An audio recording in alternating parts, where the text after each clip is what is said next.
ఉంటాయి చూడండి, అట్లా వీళ్ళ దగ్గర ఎంత గుర్తుంటది ఎప్పుడు కూడా. రైటర్లు చాలా ముఖ్యం.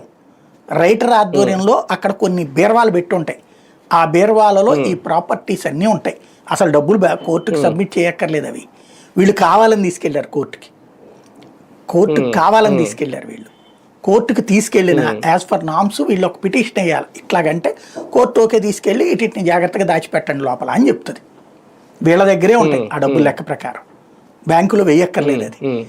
అంటే మామూలుగా చిన్న అంటే మేము పేపర్లు ఏదో చేసినప్పుడు ప్యాకెట్లు అక్కడ డబ్బు జరిగింది ఇలా అన్నప్పుడు మేము పోలీస్ స్టేషన్కి వెళ్ళినప్పుడు వాళ్ళు చెప్పేవారు 500 నోట్లు ఇన్ని 100 నోట్లు ఇన్ని ఇలా ఒక డినామినేషన్ కూడా మొత్తం వేసి మీ ఇది కోర్టుకి సబ్మిట్ చేస్తాను.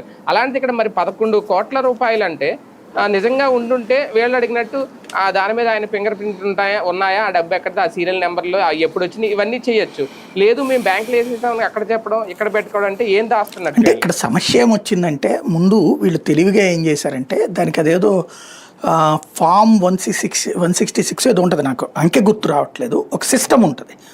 దాని ప్రకారం ఏంటంటే ఇదిగో మేము ఇంత సీజ్ చేసాం ఇది అని చెప్పేసి కోర్టుకు చెప్తారు. కోర్టు ఓకే అని చెప్పి ఒక స్టాంప్ వేసి ఇది మీ దగ్గర అట్టి పెట్టండి అని చెప్తుంది.